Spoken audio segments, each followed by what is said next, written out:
Chocolate especially, you know, it's so temperamental. It tries to fight back with you no matter what. Too much humidity, too much heat, you know, a little too cold in the kitchen. There's so many different variables that you have to really be aware of, and it's really like no day is ever exactly the same, and that part is pretty unique and exciting.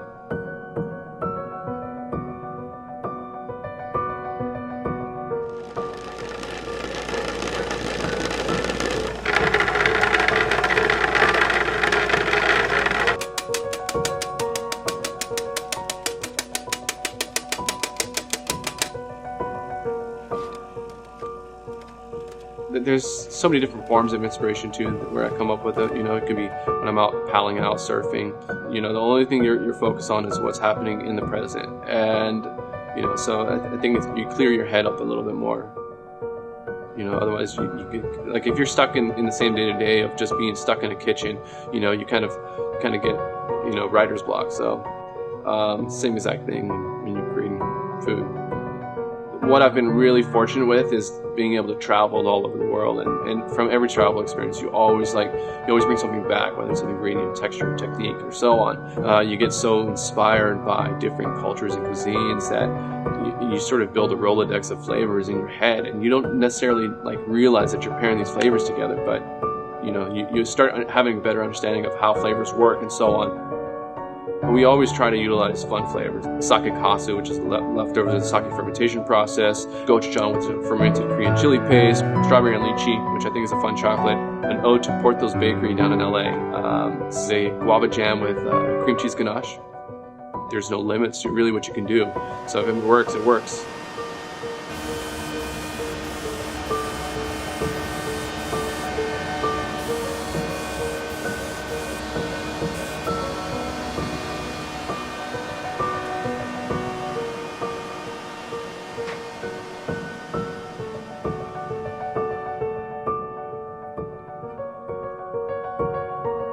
Grew up in the restaurant profession. My dad was a chef and had a few restaurants growing up. We moved to the U.S. in '89 and yeah, fell in love with it.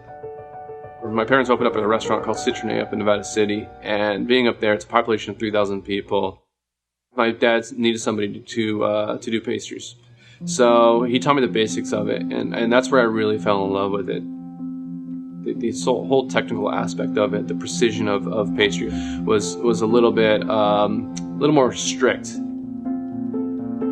You know, there's a little more guideline that you had to follow, and I love that. I love that part of it. You know, every single day a different element. You know, like let's say too much humidity. You know, all of a sudden your sugar acts differently, or your chocolate acts differently, and I was fascinated by that part of it, the science behind it.